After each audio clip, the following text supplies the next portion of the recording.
অবিশ্বাস্য একটা পরাজয় দেখল পাকিস্তান। চিরপ্রতিদ্বন্দ্বী ভারতকে স্রেফ ১১৯ রানে গুটিয়ে দিয়েও জিততে পারল না তারা।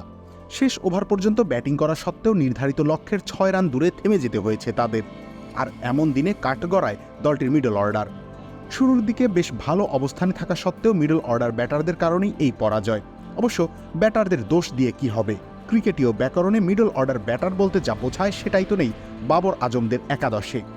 দলটির ৪, ৫ কিংবা ৬ নম্বরে যারা ব্যাট করেন তারা আদৌ মিডল অর্ডারের ব্যাটার নন। ফাখর জামানের কথাই ধরা যাক। ওপেনার পরিচয় লম্বা একটা সময় খেলেছেন, কিন্তু টিম কম্বিনেশনের স্বার্থে চিরচেরা পজিশন ছেড়ে ৪-এ খেলতে হচ্ছে তাকে। পারফর্ম যেমনই হোক, তার একজন ওপেনারকে নিচের দিকে খেলানোর কারণে কিছুটা হলেও ঝামেলা পোহাতে হচ্ছে পাকিস্তানকে। ফাখার অবশ্য টুকটাক রান পাচ্ছেন, কিন্তু বাকিদের ফর্ম বিভীষিকাময় বটে। একজন ইফতেখার আহমেদ, যিনি সবশেষ কবে রান করেছেন নিজেই বোধহয় ভুলে গিয়েছেন। ভারতের বিপক্ষেও নায়ক হওয়ার সুযোগ ছিল তার সামনে, অথচ অসহায় আত্মসমর্পণ করলেন তিনি।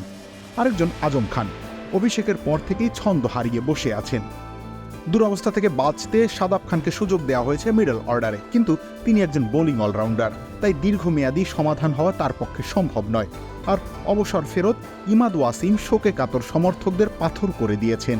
ভারতের বিপক্ষে ২৩ বলে ১৫ রানের এক দীর্ঘমেয়াদী ইনিংস খেলে ভিটামিন এ, সি এবং ক্যালসিয়ামে ভরপুর টেস্ট মি, যা রোগ প্রতিরোধে সাহায্য করে। ওরে মজা রে, ওরে হেলদি রে, মজা। পরাজয়কে ত্বরান্বিত করেছেন। নিউ ইয়র্কের পেস স্বর্গ হয়ে ওঠা উইকেটে শক্তপোক্ত মিডল অর্ডারের কোনো বিকল্প নেই, অথচ পাকিস্তান কিনা বিশ্বমঞ্চে এসেছে জোড়া তালি দিয়ে একটা মিডল অর্ডার নিয়ে। হতশ্রীর ফলাফল তাই অনুমেয়ই বটে, আর দ্রুত এর সমাধান খুঁজে না পেলে আগামী টুর্নামেন্টগুলোতেও নিশ্চিতভাবে সমস্যায় পড়বে তারা। রবিউল ইসলাম রনি, খেলা ৭১।